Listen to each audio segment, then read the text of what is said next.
Hey, everybody, and welcome to another episode of Healthy AF. I'm coming to you with a big, huge grin on my face today.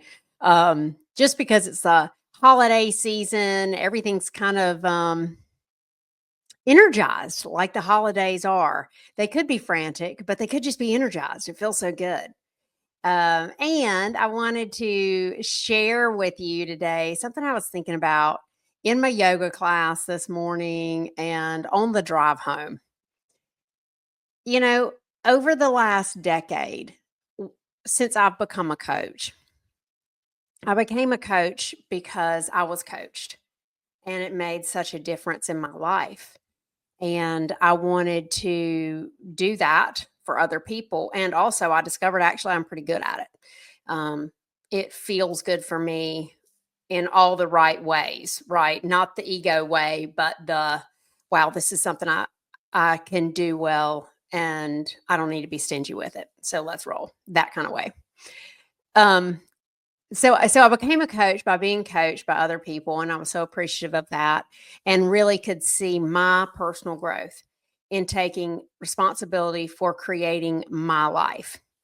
So fast forward to now, I've done boatloads of personal work on me, and I am a coach. And I put out a lot of content about taking power in your life, taking responsibility for your life, pull your head out of your butt, stop being a victim. Martyr doesn't look good on anybody, right? I do a lot of content about that. Here's the ticket that I want to be straightforward about. I'm still in process. I'm still in process. I've learned big chunks. I've changed so many patterns, and there's still work to be done. I say that because I wanted to preface this story. I wanted to tell one on myself and see if you could relate. So I am driving home this morning from yoga and I had gotten like all nice and zenned out. It was 94 degrees in there. It's my favorite yoga studio. It's Port City Power Yoga, where if I need to like lay down while everybody else is down dogging, I just lay down, right? If there are some tears that need to come, if I need to breathe really loud or stay in a pose longer than everybody else, I can just, it's Amy's mat and Amy's class when I'm in that big class at Port City. And I love that. So I'm driving home from that feeling good. And I happened to, right before I pulled out, looked at some social media. That's always a bad thing, right? So I look at some social media and I saw a post from another person that was sort of cheerleadery and very coachy sounding and like take responsibility for your life and overcome your fears and I had this overwhelming moment of judgment. Straight up judgment. And I thought to myself, she doesn't do that. Woo. So I wanted to give you this tool that I had to use rather quickly this morning to get me out of my judgy pants, which really don't feel good. Judgy pants for me do not feel good. And the tool that I used this morning was sometimes I do. So I first learned that tool back.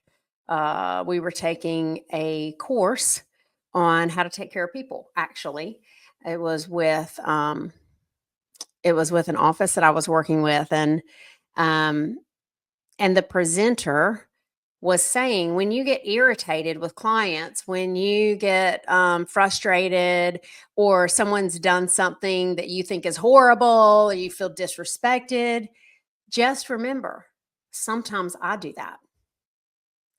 And that phrase has been a really powerful phrase for me to take responsibility in the moment that I am not living up to my best self, to redirect my focus from over there judging someone else to back over here where I can actually grow, learn, and control what's going on.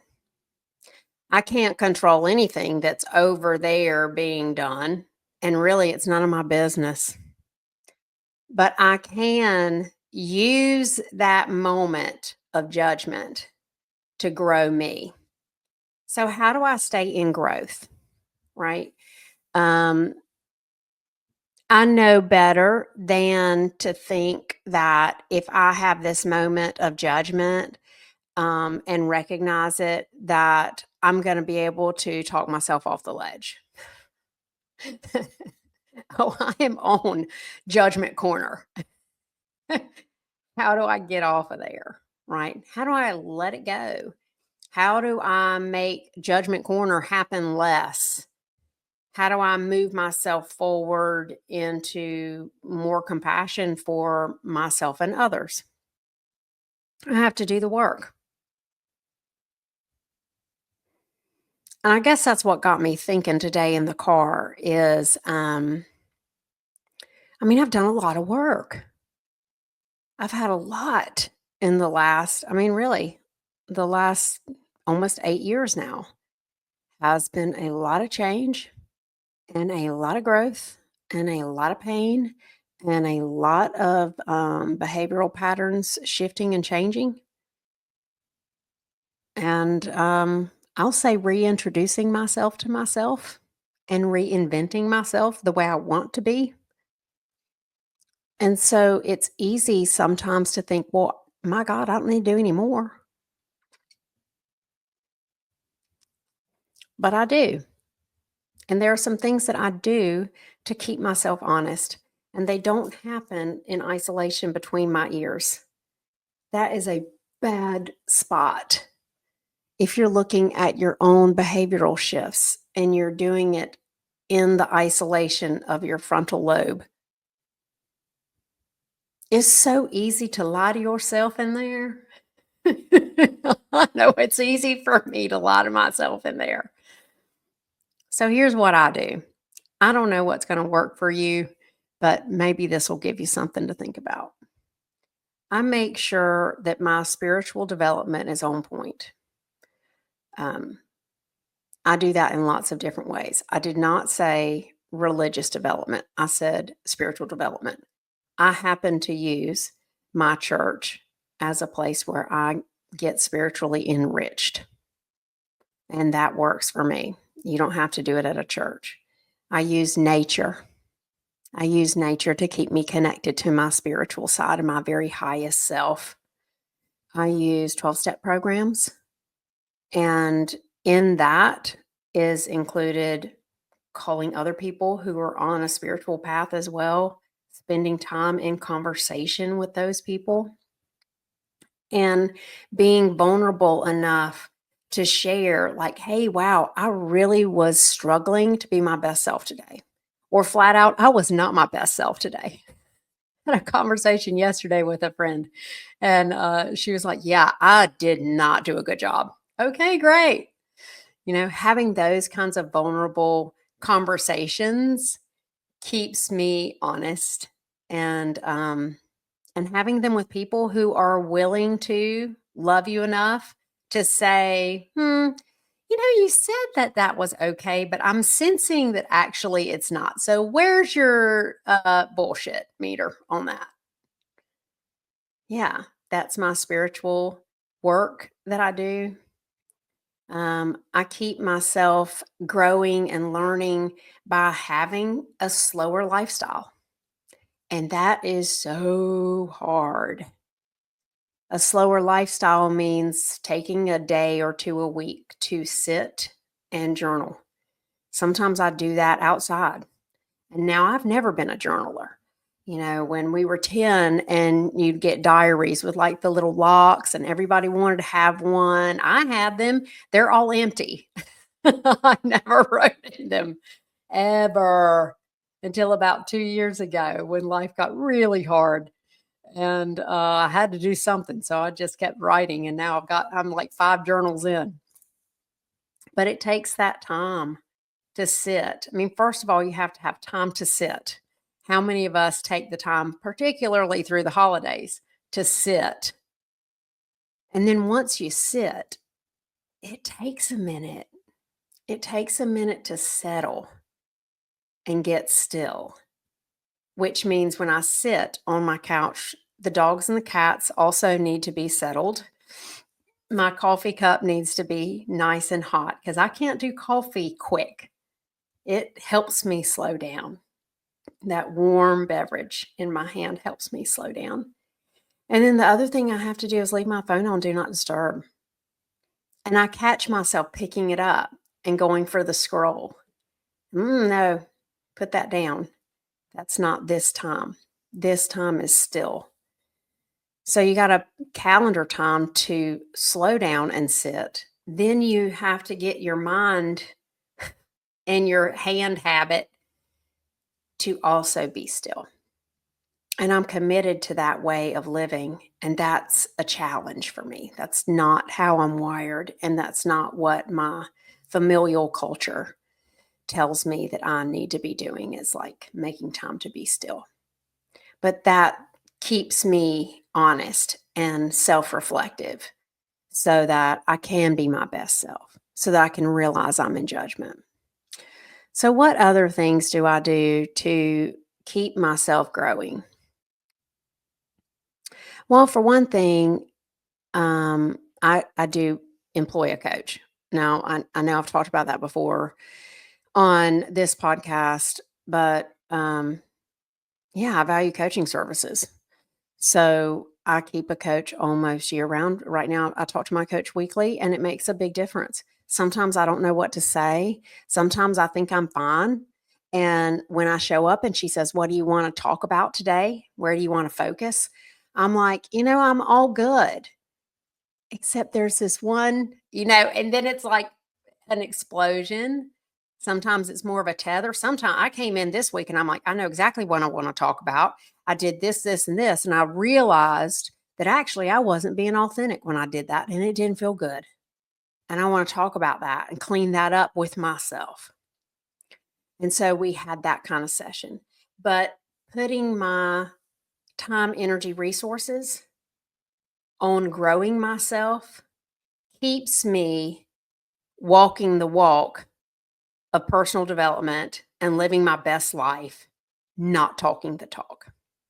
Because what triggered me when I saw that social media post and I knew that that person was doing some behaviors that didn't match that post was this big imposter syndrome trigger, this big not enough trigger in me,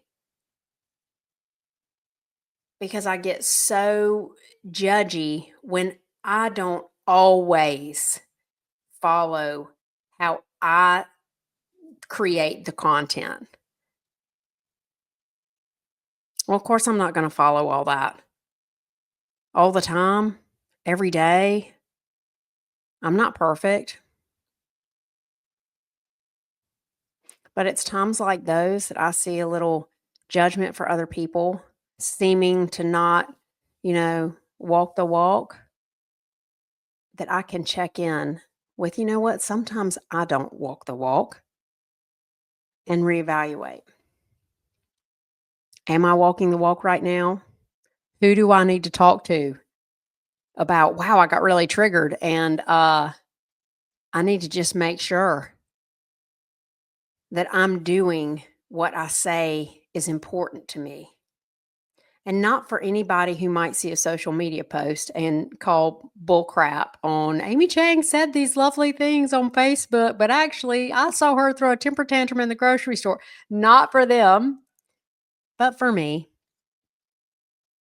because I really am committed to being my best self. And that's what I've got for you guys today. When have you found yourself in judgment of another person? Do you notice it? Did you grow up with so much judgment in your environment that you don't notice your own? Is it standard for you?